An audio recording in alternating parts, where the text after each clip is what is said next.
Chhattisgarhi video देखने के लिए हमारे चैनल को सब्सक्राइब करें और दबाएं इस बेल आइकन को ताकि हमारे वीडियो के नोटिफिकेशन आपके पास पहुंचे सबसे पहले।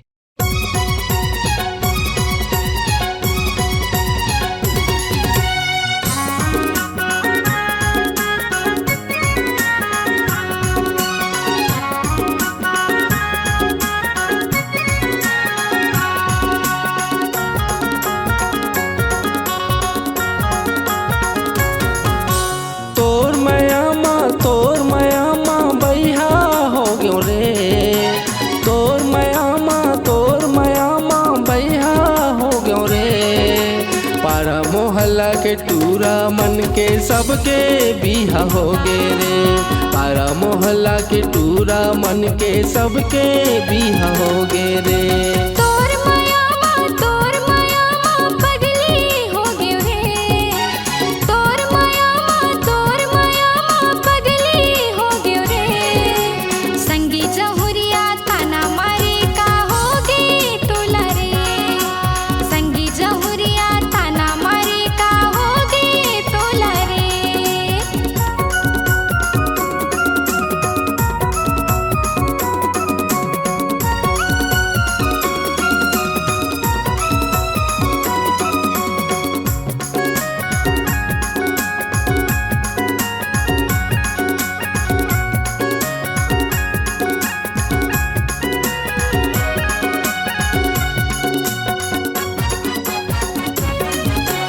खाना पीना मोला नहीं सुहावे, दिन रात कैसे बीत के हावे। तोर प्रीत के माया म सजनी संगी साथी सब छूट के हावे।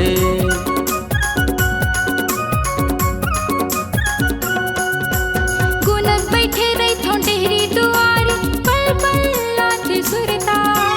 ए जिंदगी हावे राजा मोर तोरे चिपुरता, ए जिंदगी हावे राजा मोर तोरे चिपुरता। तोरे मयामा बैहा हो गयो रे, तोरे मयामा बैहा हो गयो रे। पारा मोहल्ला के टूरा मन के सबके बिहा हो गे रे, पारा मोहल्ला के टूरा मन के सबके बिहा हो गे रे।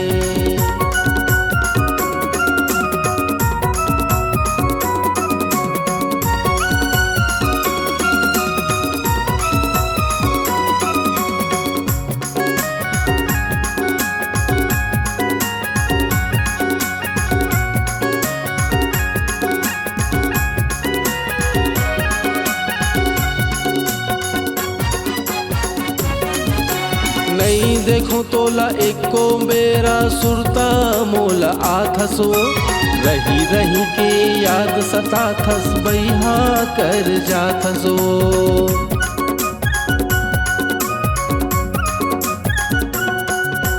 आजादे जिंदगी में तैहा मोर खुशी आ जाही, माया के बंधना में बंधा जाबो छूट नहीं पाही।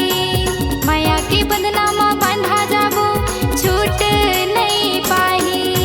तोरे प्यार माँ बैहा हो गयो रे, तोरे प्यार माँ बैहा हो गयो रे। पारा मोहल्ला के टूरा मन के सबके बिहा हो गे रे, पारा मोहल्ला के टूरा मन के सबके बिहा हो गे रे।